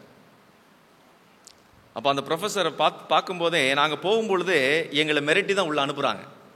டேய் நீ பார்த்து நட, நீ அவர் கண்ணில் வெளியே பட்டேன்னு சொன்னால் உனக்கு எஃப் போட்டுருவார். அவருக்கு பிடிக்காது நீ செஞ்சேன்னா நீ என்னத்தை தான் நன்மை செஞ்சாலும் ஒன்றும் அங்கே மெரிட்டில் வராது, உனக்கு எஃப் தான் அப்படின்னு சொல்லி மிரட்டி அவரை பார்த்தாலே ஒரு அரக்கனை போல பார்க்குற அளவுக்கு மண்டையில் சரக்கு ஏற்ற வச்சுட்டாங்க அத்தனை பேரும். அவரை பார்த்தாலே தலைதறிச்சு ஓடுவோம், அவர் கண்ணில் மாட்டவே மாட்டோம். எஃப் தான், யாரும் கேள்வி கேட்க முடியாது. அதுதான் அட்டானமஸ் ப்ரோக்ராமாக இருந்துச்சு. அது ஆசீர்வாதமாக இருந்துச்சு எங்களுக்கு. இல்லைன்னா ஒழுக்கத்தை கற்றுக்க மாட்டோம். அது ஆசீர்வாதமாக இருந்துச்சு. அந்த சாருக்கு ஒரு பழக்கம் இருந்துச்சான். இப்போ எனக்கு ஒரு எஃப் போட்டார் அப்படின்னா என் கூட எத்தனை பேர் இருந்தானோ, எத்தனை பேர் என் கூட அந்த தப்புல இருந்தானோ அத்தனை பேருக்கும் எஃப். ஒருத்தருக்கு ஒருத்தர் செஞ்ச தப்புக்கு அந்த ஒருத்தர் கூட எத்தனை பேரெல்லாம் இருந்தாங்களோ அத்தனை பேருக்கு எஃப். இந்த ஆமான் செஞ்சது என்னன்னா, ஒருத்தர் தான் பிடிக்கல, ஆனா அந்த பிடிக்காதவனோட இனத்தை அத்தனை பேரையும் அழிக்கணும் அப்படின்னு சொல்லி திட்டம் தீட்டினான். எஸ்தர் 3ஆம் அதிகாரம் 6 வாசிக்கும் போது 7 வாசிக்கலாம். ராஜாவாகிய அகாஸ்வேருவின் 12ஆம் வருஷம் நிசான் மாதமாகிய 1ஆம் மாதத்தில் ஆமானுக்கு முன்பாக பூர் என்னப்பட்ட சீட்டு ஒவ்வொரு நாளையும் ஒவ்வொரு மாதத்தையும் குறித்து போடப்பட்டு ஆதார் மாதமான 12ஆம் மாதத்தின் மேல் விழுந்தது. அப்பொழுது ஆமான் அகாஸ்வேரு ராஜாவை நோக்கி அவன் போய் விஷயத்தை சொல்லி ராஜாவிடத்துல தந்திரமாய் பேசி அங்க அத்தனை யூதர்களையும் கொலை செய்வதற்கு ராஜாவுடைய மோதிரத்தை வாங்கி முத்திரையும் பெற்று அத்தனை பேருக்கும் அனுப்பவும் அவன் திட்டம் போட்டான். எல்லாருக்கும் அனுப்பப்பட்டது. இந்த ஆமான் பழி வாங்குதலையும் வெறுப்பையும் முன்வைத்ததனுடைய விலையை அவன் அறுத்தான். இன்னைக்கு நீங்களும் நானும் தான் நம்ம ஒரு போதகனாக அல்லது ஒரு அதிகாரியாக நாம் பழி வாங்கும் போது பரலோகத்தின் ஆண்டவர் அதை பார்த்து கொண்டிருக்கிறார். நம்ம ஏன் பழி வாங்க கூடாது தெரியுமா? இல்லை, எனக்கு ஒரு தீங்கு இழைச்சிட்டாங்க, அந்த தீங்குக்கு நான் தீங்கு இழைக்க கூடாது அப்படின்னு சொல்லி இழைக்கிறது பழி வாங்குதல். ஏன் பழி வாங்க கூடாது தெரியுமா? ஏன் மிஸ் ஏதோ சொல்றீங்க? அது பழி வாங்குதல். ரைட், பழி வாங்குதல் ஏன் வேலையே கிடையாது, அதாவது நம்ம வேலையே கிடையாது. பழி வாங்க அனுபவிக்கிறது தான் நம்ம வேலை, துன்பத்தை சகிப்பது தான் நம்ம வேலை. அதற்கு பழிக்கு பழி வாங்குவது நம்ம வேலை கிடையாது, அது தேவனுடைய வேலை. ஆனா இந்த ஆமான் அவன் அந்த பழி வாங்குதல், இவன் என்ன வணங்கவில்லை, இவன் எதிர்பார்த்ததே தவறு, தொழுகைக்குரிய ஒரு மரியாதை, தொழுகைக்குரிய ஒரு கனம், தொழுகைக்குரிய ஒரு புகழை எதிர்பார்த்தான். அது கிடைக்காத உடனே அவனையும் அவனோட இருந்த அத்தனை பேர்களையும் கொலை செய்ய வேண்டும் என்று சொல்லி திட்டம் தீட்டினான். இப்போ தேசம் முழுவதுமாக யூதர்கள் கொலை செய்யப்பட வேண்டும் என்கிற சட்டம் பரவலாக சொல்லப்பட்டது. அத்தனை யூதர்களுக்கும் கொலை நடுக்கம் பிடித்து கொண்டது. ஆனா அங்கு என்ன ஆயிடுச்சு அப்படின்னா, இந்த மொர்தெகாய் வந்து இந்த விஷயத்தை யூதர் எஸ்தர்ட்ட சொல்லி ராஜாவிடத்தில் நீ எப்படியாவது பேசி ஆகணும், வேற வழியே இல்லை அப்படின்னு சொல்ல எஸ்தர் சொல்றாங்க, அதெல்லாம் இப்ப பிரச்சனை இல்லை அப்படின்னு சொல்லி மொர்தெகாய்க்கு சொல்லி அனுப்ப மொர்தெகாய் திருப்பி சொல்லி அனுப்புறாங்க, இல்ல எஸ்தர், இதற்காகத்தான் உன்னை ஆண்டவர் ஒருவேளை நியமித்திருப்பார், நீ நிச்சயமாய் ராஜாவிடத்தில் சொல்லணும் அப்படின்னோடனே இந்த எஸ்தருக்கு பயம். ஏன் அப்படின்னா, எவருமே துணிச்சலோடு ராஜ சமூகத்தில் போய் நிற்க முடியாது. உள்ளே போகணும்னு சொன்னா ராஜா அழைக்க வேண்டும். இப்போ எஸ்தர் சொன்னா அத்தனை பேரும் உபவாசம் இருங்க, அத்தனை பேரும் ஜெபம் பண்ணுங்க, அத்தனை பேரும் தேவனிடத்துல மன்றாடுங்க அப்படின்னு சொல்ல அத்தனை யூத குலத்தாரும் அங்கு இருந்த மேதிய பெர்சியாவில் இருந்த அத்தனை யூத குலத்தாரும் போய் தேவ சமூகத்துல மன்றாடினாங்க. மன்றாட்டு நடந்து கொண்டே இருக்கிறது. அங்கு தூக்கு மேடையும் ரெடி ஆயிட்டே இருக்கு. யாருக்கு? ஆமானுக்கு இல்ல, ஆரம்பத்தில் யாருக்கு? ஆமானுக்கு ரெடி ஆயிடுச்சு. ஆமானுக்கே செஞ்சாரா? ஆமான் மொர்தெகாய்க்கு செஞ்சார். ரைட், இப்ப அம்மாக்கு தெரிஞ்சு. ரைட், அதாவது ஆமான் வந்து மொர்தெகாய்க்கு தூக்குமே. ஆமான் போயிட்டு வீட்டில் போய் சொல்றாரு, பாத்தியா, மனைவிட்ட சொல்றாரு, இந்த மனுஷன் ஆஃப்டர் ஆல் நம்ம இனத்தான் கிடையாது, அவன் எங்கிருந்தோ வந்தவன், அவனை கேட் வாட்ச்மேனை வச்சா அவன் என்ன செய்யறான், எனக்கு ஒரு வணக்கமும் மரியாதையும் செலுத்தல அப்படின்னு சொல்லிட்டு வீட்டில் போய் சொன்னோன்னே அந்த அம்மா ஒரு ஐடியா கொடுத்துச்சு. அந்த அம்மாவும் பிள்ளைங்களை ஐடியா கொடுத்தாங்க. என்ன ஐடியா கொடுத்தாங்க தெரியுமா? நல்ல ஒரு தூக்கு மேடை செய்யும், அதுல ராஜாட்ட சொல்லி அவனை நல்லா தூக்கலாம் அப்படின்னு சொல்லி. அதை எங்க வாசிக்க முடியும்? 5ஆம் அதிகாரம் 14வது வசனத்தில் வாசிக்க முடியும், பாருங்களேன். அப்பொழுது அவன் மனைவியாகிய சிரேஷும் அவனுடைய சிநேகிதர் எல்லாரும் அவனை பார்த்து 50 முழ உயரமான ஒரு தூக்கு மரம் செய்யப்பட வேண்டும், அதிலே மொர்தெகாயை தூக்கி போடும்படி நாளைய தினம் நீ ராஜாவுக்கு சொல்ல வேண்டும், பின்பு சந்தோஷமாய் ராஜாவுடனே கூட விருந்துக்கு போகலாம் என்றார்கள். இந்த காரியம் ஆமானுக்கு நன்றாய் கண்டதினால் தூக்கு மரத்தை செய்வித்தான். ஒரு பக்கம் யூதருடைய மன்றாட்டு ஜெபம், ஆண்டவரே எங்களுடைய உயிரை காப்பாற்றுங்க ஆண்டவரேன்னு ஒரு பக்கம் ஜெபம், இன்னொரு பக்கம் தூக்கு மேடை ஆயத்தமாய் கொண்டிருக்கிற இந்த மொர்தெகாய்க்கு மொர்தெக்காய்க்கு தூக்கு ஆயிட்டுனா அத்தனை யூதர்களுக்கும் முடிஞ்சு. This is how God intervenes. ஆண்டவர் பெரிய விஷயத்தை எதுவுமே செய்யல. நிறைய நேரங்களில் நம்ம ஜெபம் பண்ணும்போது we expect greater evidences, அதாவது பிரதானமான தீர்ப்புகளை அல்ல தீர்வுகளை நம்ம கண்ணால பார்க்கணும் அப்படின்னு நினைப்போம்.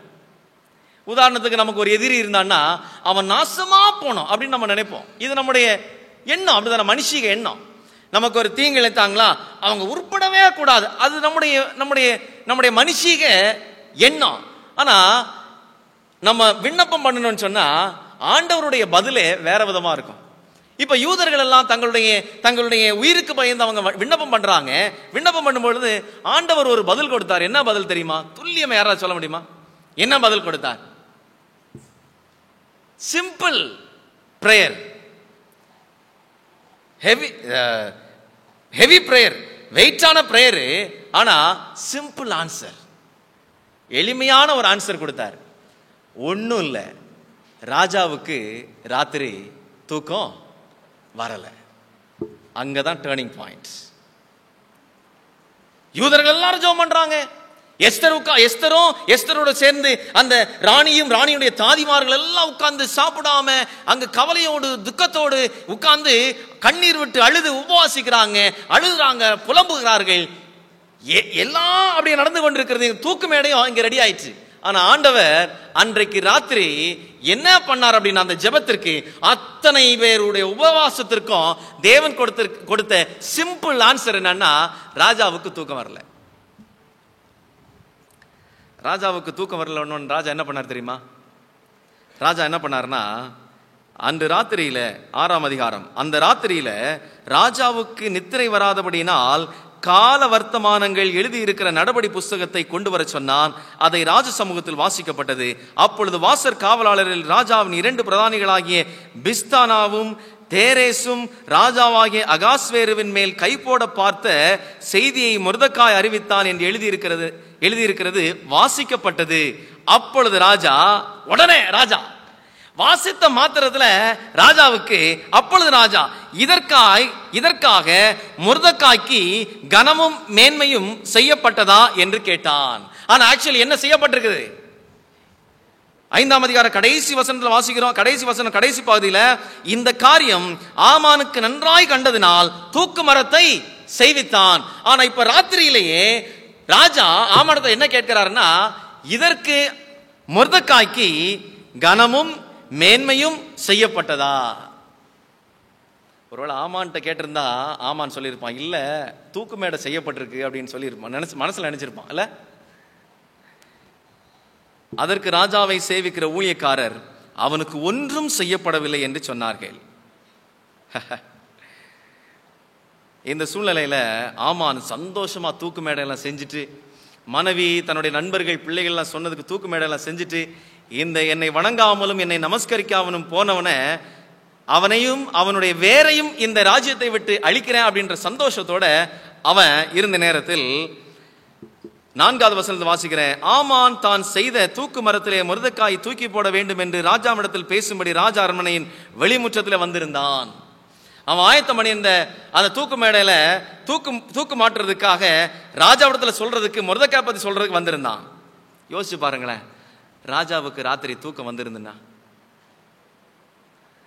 ராஜாவுக்கு அன்று ராத்திரி நிம்மதியான உறக்கம் வந்திருந்தால், this is how God answers our prayers. இப்படிதான் ஆண்டவர் நம்முடைய ஜெபங்களுக்கு பதில் அளிக்கிறார். அவர் பெரிய எவிடன்ஸை நமக்கு முன்பதாக கொண்டு வரணும்னு கிடையாது. Simple answer. தேவனுக்கு அதான் நம்ம சொல்லுவோம்ல, நம்ம நினைக்கிறது படி நமக்கு ஒரு வழிதான் தெரியும். ஆனால் God has thousands of ways to protect us. ஆயிரமான வழிகள் நம்மை பாதுகாப்பதற்கு தேவன் திட்டங்களை வைத்திருக்கிறார். இப்போ அந்த மொர்தெக்காய்க்கு தூக்கு தண்டனை கொடுப்பதற்கு ராஜாவிடத்தில் பேச ஆமான் வந்திருக்கிறான். ராஜா இப்போ மொர்தெக்காய்க்கு என்ன மேன்மை கொடுக்கலாம் என்று சொல்லி பேசுவதற்கு ஆட்களை தேடிக்கொண்டிருக்கிறார். இந்த சூழல் 5வது வசனம் சொல்லுகிறது, ராஜாவின் ஊழியக்காரர் அவனை நோக்கி, இதோ ஆமான் முற்றத்தில் நிற்கிறான் என்றார்கள். ராஜா அவன் உள்ளே வரட்டும் என்றான். ஆமான் உள்ளே வந்தபோது ராஜா அவனை நோக்கி, ராஜா கனம் பண்ண விரும்புகிற மனுஷனுக்கு என்ன செய்யப்பட வேண்டும் என்று கேட்டான். அதற்கு ஆமான், என்ன இல்லாம ராஜா யாரையாவது கனம் பண்ணுவாரா? என்ன இல்லாம யாரையாவது கனம் பண்ண முடியுமா ராஜா? எனக்கு அவருக்கு அடுத்தது நான் தான் இருக்கிறேன், அவர் யாரை அப்படி கனம் பண்ண போறார் அப்படின்னு சொல்லிட்டு தன்னை முன்பதாக வைத்து மொர்தெக்காயை தூக்கு மேடையில் வைத்து அவன் பாடினான் புகழ் ராஜாவிடத்துல. எப்படி? ராஜாவை நோக்கி, ராஜா கனம் பண்ண விரும்புகிற மனுஷனுக்கு செய்ய வேண்டியது என்னவென்றால், ராஜா உடுத்திக் கொள்ளுகிற ராஜ வஸ்திரம், நல்ல ஆசை, ராஜா ஏறுகிற குதிரை, அவர் சிரசிலே தரிப்பிக்கப்படும் ராஜமுடியும் கொண்டு வரப்பட வேண்டும். அந்த வஸ்திரமும் அந்த குதிரையும் ராஜாவுடைய பிரதான பிரபுக்களில் ஒருவனுடைய கையில் கொடுக்கப்பட வேண்டும். ராஜா கனம் பண்ண விரும்புகிற மனுஷனை அலங்கரித்த பின் அவனை குதிரையின் மேல் ஏற்றி நகர வீதியில் உலாவும்படி செய்து, ராஜா கனம் பண்ண விரும்புகிற மனுஷனுக்கு இப்படியே செய்யப்படும் என்று அவனுக்கு முன்பாக கூறப்பட வேண்டும் என்றான். அப்பொழுது ராஜா ஆமானுடைய இருதயத்தில் ஒரு இடியை போட்டார்.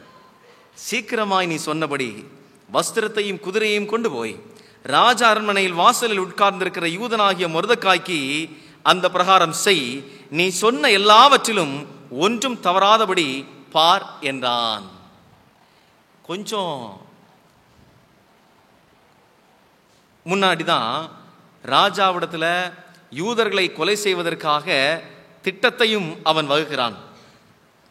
ஆனா இப்போ என்ன ஆயிடுச்சு அப்படின்னா, அந்த யூதனுக்கு போய் யூதனை போய் நீ கனம் பண்ணு அப்படின்னு சொல்ல இந்த ஆமான் போய் செய்கிறான். ஆமான் போய் வீட்டில் சொன்னான்.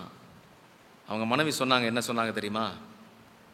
ஆமான் தனக்கு நேரிட்ட எல்லாவற்றையும் தன் மனைவியாக சீரேஷிக்கும் தன் சிநேகிதர் எல்லாருக்கும் அறிவித்த போது அவனுடைய ஆலோசனைக்காரரும் அவன் மனைவியாக சீரேஷும் அவனை பார்த்து, மொர்தெக்காய்க்கு முன்பாக நீர் தாழ்ந்து போக தொடங்கினீர், வாட்ச்மேனை விட நீ கேவலமாக போனீர், அவன் யூத குலமானால் நீர் அவனை மேற்கொள்ளாமல் அவனுக்கு முன்பாக தாழ்ந்து போவது நிச்சயம் என்றார்கள். கண்டிப்பா நீர் தொலைந்தீர் அப்படின்னு சொல்லிட்டு அப்படி பேசி கொண்டிருக்கும் போதே நிர்ணயிக்கப்பட்ட விருந்துக்கு துரிதப்படுத்தினாங்க. அவர்கள் இப்படி பேசி கொண்டிருக்கும் போதே ராஜாவின் பிரதானிகள் வந்து எஸ்தர் செய்த விருந்துக்கு வர ஆமானை துரிதப்படுத்தினார்கள். நமக்கு கதை தெரியும்.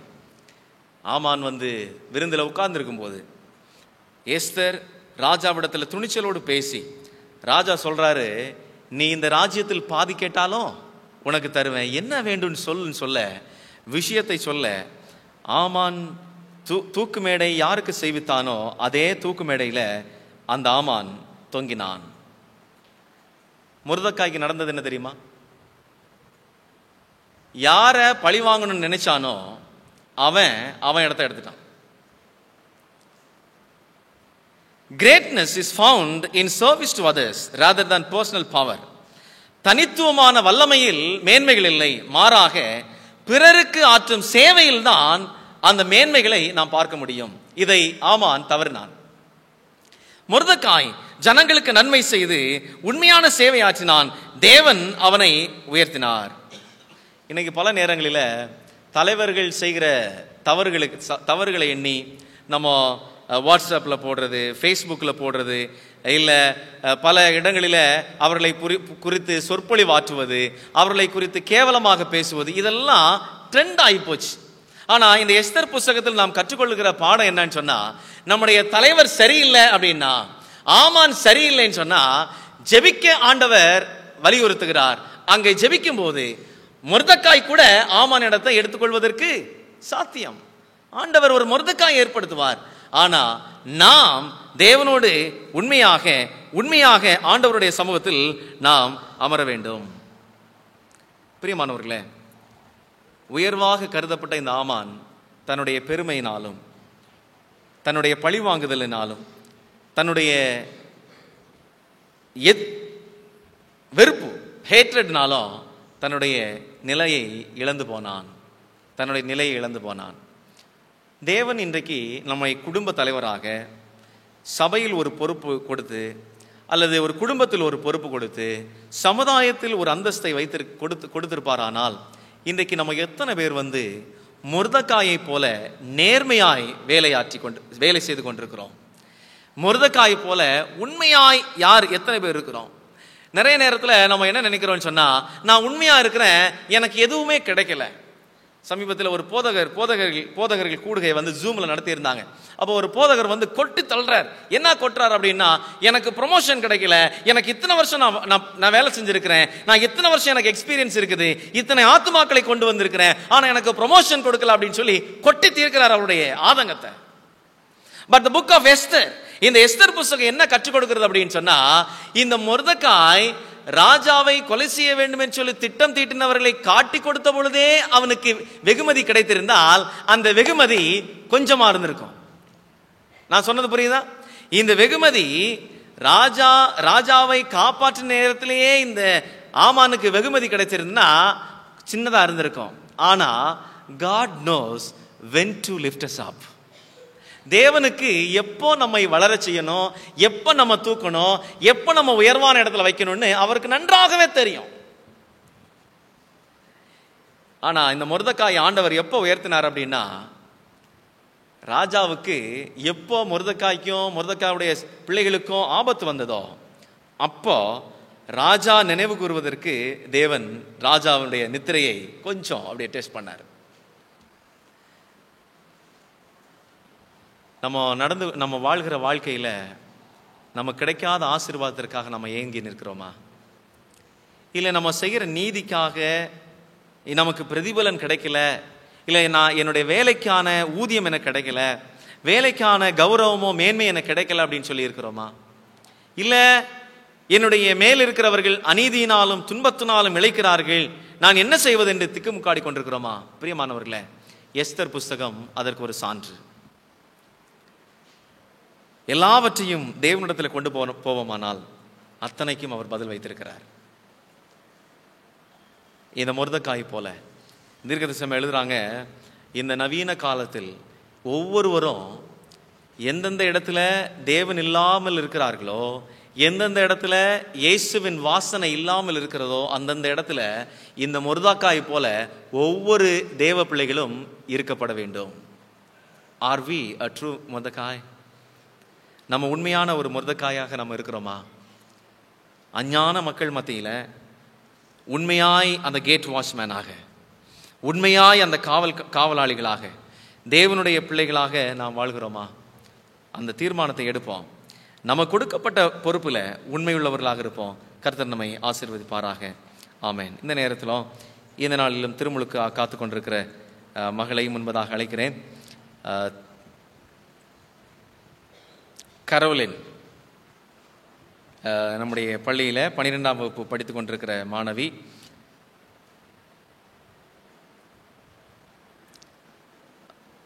சபைக்கு முன்பதாக கேட்கப்படுகிற இந்த கேள்விகள் நீங்கள் விசுவாசிச்சிங்கன்னு சொன்னால் உண்மையாகவே இருதயத்திலிருந்து உங்களுடைய வலது கரத்தை நீங்கள் உயர்த்தி அதனுடைய சம்மதத்தை தெரிவிக்கலாம். ரைட்? பிதாவாகிய தேவன், குமாரனாகிய கிறிஸ்து, பரிசுத்த ஆவியானவர் மூவரையும் விசுவாசிக்கிறீங்களா? ஓகே. கர்த்தராகிய இயேசு கிறிஸ்துவனுடைய கல்வாரி சிலுவையின் மரணத்தினால நாம் ரட்சிக்கப்படுகிறோம்.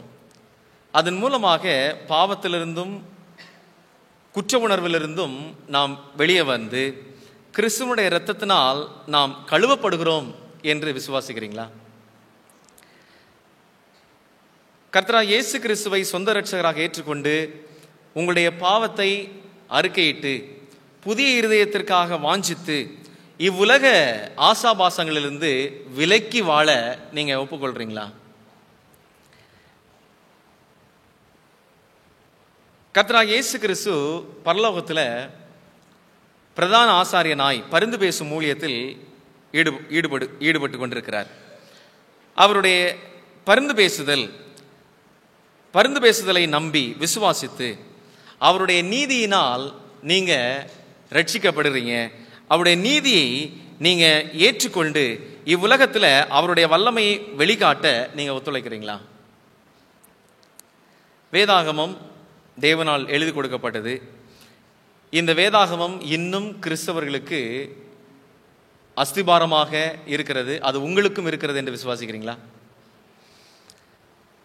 10 பிரமாணம் தேவனுடைய சொந்த விரலினால் எழுதி கொடுக்கப்பட்ட பகுதி. அந்த 10 பிரமாணங்கள் இன்றைக்கு இந்த உலகத்தில் பலவிதமான கொள்கைகள் இருக்கிறது. இயேசு கிறிஸ்து சிலுவையில் அறைந்து விட்டார், அது யூதர்களுக்கு மட்டும். அது பழைய ஏற்பாட்டிற்குரியது, அது நமக்கு தேவையில்லை என்று பல கொள்கைகள் இருக்க, ஆனால் வேதாகமத்தின் அடிப்படையில் 10 பிரமாணம் இன்னும் முக்கியம், கிறிஸ்தவ தேவ பிள்ளைகளை இன்னும் அது ஆளுகை செய்கிறது என்று நீங்க விசுவாசிக்கிறீங்களா? அதற்கு கீழ்ப்படியே நீங்க ஒப்புக் கொடுக்குறீங்களா? கர்த்தராகிய இயேசு கிறிஸ்து 2வது வரை சீக்கிரமாக வர இருக்கிறார். அவர் வரும்பொழுது அவருடைய சாயலை அணிந்து அவரை பார்க்க, முகமுகமாய் தரிசிக்க நீங்கள் நித்தமும் கிறிஸ்துவோடு வாழ நீங்கள் ஒப்புக் கொடுக்குறீங்களா? ஸ்பிரிச்சுவல் கிஃப்ட்ஸ், ஆவிக்குரிய வரங்கள் ஒரு பிரத்யேகமானது. அதில் குறிப்பாக தீர்க்க தரிசன வரம் நம்முடைய சபைக்கு ஒரு பிரத்யேகமான ஒரு அமைப்பு. அதை நீங்கள் முழுமையாக விசுவாசிக்கிறீங்களா? சர்ச் ஆர்கனைசேஷன் செட்டப், அதாவது general conference, divisions, union, conference, section, region, இது ஒரு அமைப்பால் கொண்டது இந்த செவன்த் டே அட்வென்டிஸ்ட் திருச்சபை. இந்த ஆர்கனைசேஷனை தேவன் ஏற்படுத்தின ஆர்கனைசேஷன். ஆகவே நான் இந்த சபைக்கு தூணாக இருந்து எனக்கு கிடைக்கிற சம்பாத்தியத்தில் 10ல் 1 பங்கை இந்த சபையின் வழியான ஊழியத்திற்கு, தேவனுடைய ஊழியத்திற்கு கொடுப்பேன் என்று ஒத்துழைக்கிறீங்களா? ரைட். உங்களுடைய சரீரம் தேவனுடைய ஆலயம். அந்த ஆலயத்தை கெடுக்கும்போது தேவன் சொல்கிறார், ஒருவன் என்னுடைய ஆலயத்தை கெடுத்தால் நான் அவனை கெடுப்பேன் என்கிறார். ஆகவே நம்முடைய சரீரத்தை குறித்து ஆண்டவர் பக்தி வினயமாய் அதை கரிசனையோடு பார்க்கிறார். ஆகவே அதில் உருவாகிற தீட்டுகள், தேவையில்லாத பாவங்கள், அலங்கரிப்புகள், தேவையில்லாத நம்முடைய சரீரத்திற்குள்ள நம்முடைய சிந்தைகளை தாறுமாறாக்கும் மதுபானங்கள், இவைகளிலிருந்து டேஸ்டோ இல்லை அதை தொடர்ந்தோ எடுக்கவே கூடாது. இதுதான் வேதாகம நியதி. அதில் நான் உண்மையாக இருப்பேன் அப்படின்னு சொல்லி நீங்கள் விசுவாசிக்கிறீங்களா? ஓகே. வேதத்தின் அடிப்படையில் செவன்த் டே அட்வென்டிஸ்ட் திருச்சபைக்கு 28 கோட்பாடுகள் உண்டு. இந்த 28 கோட்பாடுகளும் வேதத்தின் அடிப்படையிலான கோட்பாடுகள். அதை தேவனுடைய கிருபையினாலே கற்று தொடர்ந்து அதில் உண்மையாக உறுதியாக நிற்போம் என்று விசுவாசிக்கிறீங்களா? புதிய ஏற்பாட்டு காலத்தில் முழுக்கு ஞானஸ்தானத்தை கர்த்தராகிய இயேசு கிறிஸ்து அறிமுகம் செய்கிறார். ஆகவே அந்த முழுக்கு ஞானஸ்தானம் என்பது பாவத்துக்கு மரித்து நீதிக்கு பிழைக்கிற ஒரு அனுபவமாக கருதப்படுகிறது. அதை நம்முடைய திருச்சபையில் நாம் பிராக்டிஸ் பண்ணுறோம். இன்னைக்கு பலவிதமான ஞானஸ்தானம் இருக்கிறது. இன்றைக்கு நீங்கள் சபைக்கு முன்பதாக மூழ்கி ஞானஸ்தானம் பெற வேண்டும் என்று சொல்லி நீங்கள் விசுவாசித்து ஒப்புக்கொள்கிறீங்களா? ஓகே. கடைசி கேள்வி. திருமுழுக்கு பெற்று இந்த மெய்யான சபையில், மீதமான சபையில், பிரகாசபுரம் சபையில் நீங்கள் அங்கம் வைத்து தொடர்ந்து விசுவாசத்தில் வளர நீங்கள் உறுதி கொள்கிறீர்களா? சரி.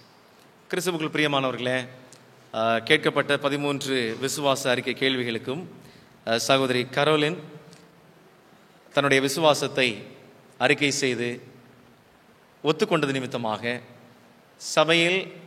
நம்முடைய சபையில் ஞானஸ்தானம் கொடுத்து சபையில் சேர்க்கப்படலாம் என்றிருக்கிறவர்கள் உங்களுடைய வலது கரத்தை உயர்த்தி சம்மதம் தெரிவிக்கும்படி உங்களை என்போடு கேட்டுக்கொள்கிறேன். நன்றி.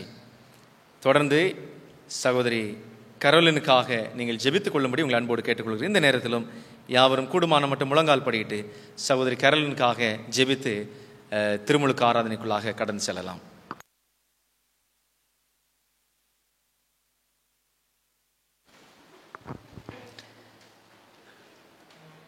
பாவியின் மனதை பரிசுத்தப்படுத்துகிற எங்கள் பரமபிதாவே,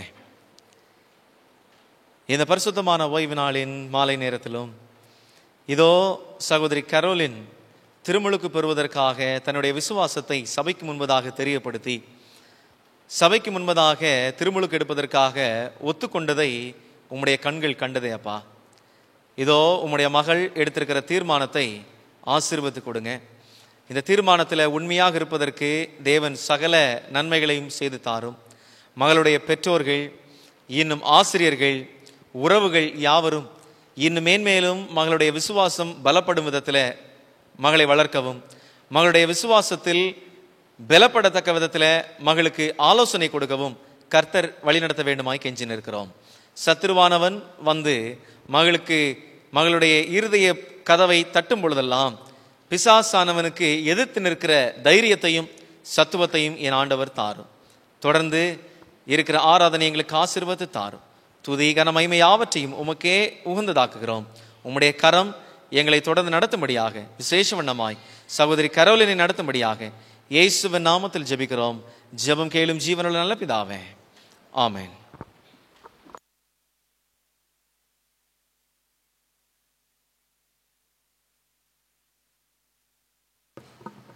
இந்த நேரத்திலும் வாலண்டியர்ஸ் மேடையை ஆயத்தம் செய்யும்போது டீக்கனஸ் சகோதரி ஆயத்தம் செய்வார்கள்.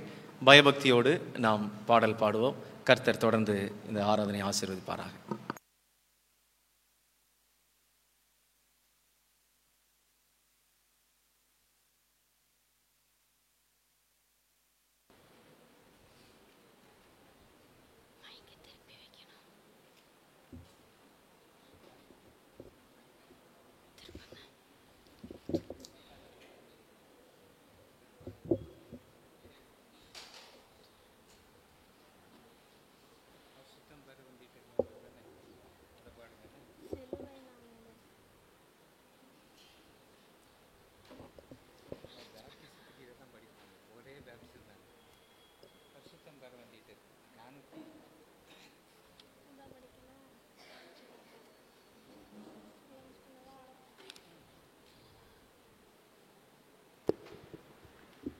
பாடல் எண் 440 440 பரிசுத்தம் பெற வந்துட்டீர்களா என்ற பாடல்.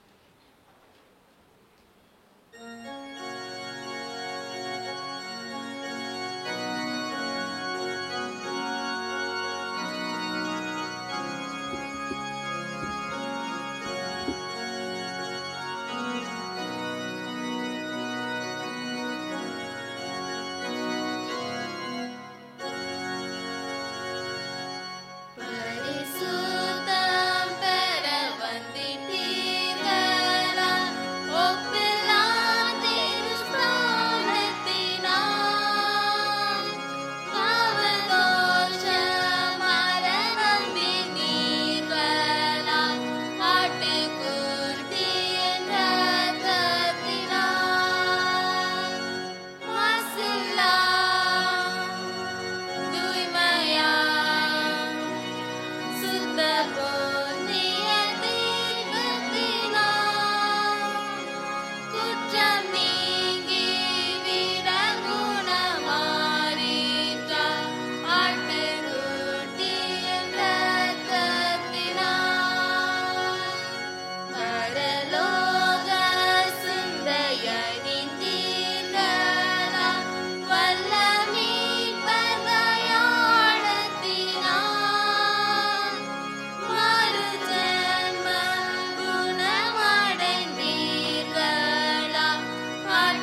கிறிஸ்துவுக்குள் பிரியமானவர்களே, சகோதரி கரோலின் சபைக்கு முன்பதாக கர்த்தராகிய இயேசு கிறிஸ்துவை ஏற்றுக்கொண்டு விசுவாச அறிக்கையை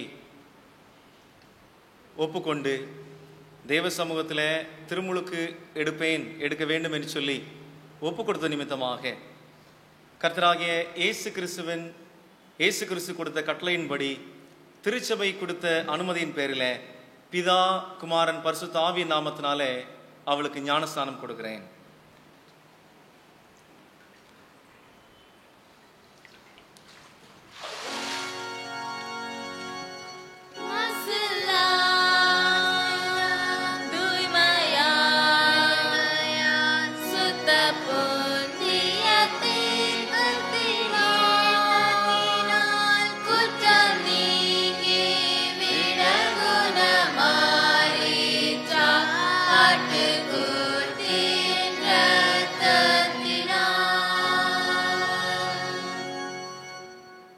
கிறிஸ்துவுக்குள் பிரியமானவர்களே, சகோதரி கரோலினை தொடர்ந்து உங்களுடைய தனி ஜபத்திலும் குடும்ப ஜபத்திலும் நினைத்து மகளுடைய விசுவாச பயணம் பலனடைய யாவரும் தாங்கிக் கொள்வோம். கண்களை மூடி ஜெபம் பண்ணுவோமா? எங்களை நேசிக்கிற மகத்துவமுள்ள ஆண்டவரே, பாவியினுடைய உள்ளத்தை மாற்ற பலன் கொண்ட எங்கள் கல்வாரி நேசரே, உம்மை துதிக்கிறோம் அப்பா. இந்த வேளையில் சகோதரி கரோலினை மீண்டுமாக உம்முடைய பாதத்தில் ஒப்புக் கொடுக்கிறோம். மகளுடைய தீர்மானத்தில் உறுதியும் மகளுடைய தீர்மானத்தில் இன்னும் மேன்மையையும் கர்த்தர் பரத்திலிருந்து கட்டளையிட்டு கொடுக்க வேண்டுமாய் கெஞ்சி நிற்கிறோம். சோதனைக்காரனுக்கு தன்னுடைய வாழ்க்கையில் இடமில்லாதபடிக்கு மகள் எதிர்த்து நிற்க பலனளித்தரும் ஆண்டவரே. தொடர்ந்து மகளுடைய உறவுகள் யாவரையும் ஆசீர்வதிங்க. இன்னும் திருமுழுக்குக்காக எதிர்பார்த்து காத்திருக்கிற பிள்ளைகளையும் கர்த்தர் ஆசீர்வதிங்க தகப்பனே. உம்முடைய பிள்ளைகளுடைய தீர்மானம் நேர்மையாய் விளங்க கர்த்தர் ஆசீர்வதிங்க. இவைகள் எல்லாம் இயேசுவின் நாமத்தில் ஜெபிக்கிறோம். ஜெபம் கேளும் ஜீவனுள்ள நல்ல பிதாவே, ஆமென்.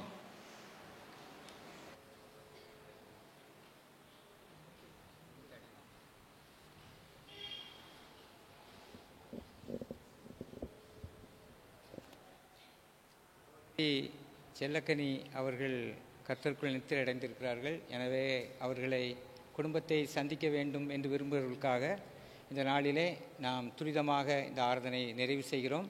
எனவே இதை ஆராதனை நிறைவு செய்யும் வண்ணமாக 369வது கீதத்தை நாம் பாடுவோம். 369வது கீதம், மீட்பா வழிகாட்டுமேன். மீட்பா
கூடுமான மட்டும் முழங்கால் படியிட்டு ஜெபம் செய்வோம். எங்களை அதிகமாக நேசித்து வழிநடத்துகிற நல்ல பிதாவே, இந்த நாளிலே எங்களுக்கு வந்த செய்திக்காக நாங்கள் உமக்கு நன்றி செலுத்துகிறோம். பழி வாங்குதல் எனக்குரியது என்று நீர் சொல்லியிருக்கிறீர். எனவே நாங்கள் எப்பொழுதும் உமக்காக காத்திருக்கும்படியாக உதவி செய்தர்களும், எங்களுக்கு எதிராக பல பேர் எழும்பினாலும் நாங்கள் உமக்கே காத்திருக்கும்படியாக எங்களுக்கு உதவி செய்தர்களும். நாங்கள் இந்த உலகத்திலே நீர் எங்களை மேன்மைப்படுத்த வேண்டும் என்று எப்பொழுது விரும்புகிறீரோ அப்பொழுது நீர் உம்முடைய சித்தமானபடி எங்களை மேன்மைப்படுத்துவீர், எங்களை ஆசீர்வதிப்பீர். எனவே நாங்கள் எப்பொழுதும் பொறுமையோடு இந்த உலகத்திலே வாழும்படியான கிருபையை எங்கள் அனைவருக்கும் தர வேண்டும் என்று நாங்கள் ஜெபிக்கிறோம். இந்த நாளிலே ஞானஸ்நானம் பெற்ற சகோதரியை உம்முடைய கருத்திலே ஒப்புக்கொடுக்கிறோம். அந்த சகோதரிக்கு நீர்தாமே நல்ல சுகத்தையும் பலத்தையும் ஆறுதலையும் தர வேண்டுமாக ஜெபிக்கிறோம். அவளுடைய வாழ்க்கையின் வருங்காலங்களெல்லாம் உம்முடைய கருத்திலே இருக்கிறது. இப்பொழுதும் ஆண்டவரே 12ஆம் வகுப்பை படித்து முடித்துவிட்டு உலகத்திற்குள்ளாக சென்று தன்னுடைய மேற்படிப்புகளை செய்யும் பொழுது படிக்கிற இடங்களிலே ஒரு தானியேல் யோசேப்பை போன்று உமக்கு சாட்சியான மகளாக ஜீவிக்க அவளை பலப்படுத்த வேண்டும் என்று ஜெபிக்கிறோம். அதுபோல எங்களுடைய திருச்சபையிலே இந்த நாளிலே இன்னும் ஞானஸ்நானம் எடுக்காமல் சிறுவர்களாகவும் வாலிபர்களாகவும் இருக்கக்கூடிய பிள்ளைகளை உம்முடைய கருத்தில் ஒப்புக் கொடுக்கிறோம். அவர்களுக்கும் ஏற்ற நாட்களிலே அப்படிப்பட்டதான ஒரு வாய்ப்பு கிடைக்கும் பொழுது அந்த உறுதியான தீர்மானத்தை எடுத்து உம்மை பின்பற்ற நீர்தாமே உதவி செய்தார்களும். இந்த நேரத்திலே செல்லக்கனி அவர்களுடைய குடும்பத்தின் பிள்ளைகள் அனைவரையும் நாங்கள் உம்முடைய கருத்தில் ஒப்புக் கொடுக்கிறோம். அந்த பிள்ளைகளுக்கு தேவையான சமாதானத்தையும் ஆறுதலையும் நீர் பரலோகத்திலிருந்து கட்டளையிடும்படியாக நாங்கள் ஜெபிக்கிறோம். இந்த அடக்க ஆராதனையிலே வர வேண்டும் என்று விரும்பி பிரயாணப்பட்டு வந்து கொண்டிருக்கிற அவருடைய அன்பான பிள்ளைகள் பேர குழந்தைகள் யாவரையும் உடைய கருத்தில் ஒப்புக் கொடுக்கிறோம். அவள் பத்திரமாக வந்து சேரும்படியாக நீர்தாம உதவி செய்தரலும். இப்பொழுதும் நாங்கள் இந்த ஆலயத்திலிருந்து பிரிந்து எங்கள் வீடுகளுக்கு செல்வதற்கு ஆயத்தமாக இருக்கிறோம். நீர்தாமே எங்களோட வாரும், எங்களை ஆசீர்வதியும், எங்களை வழி நடத்தும்.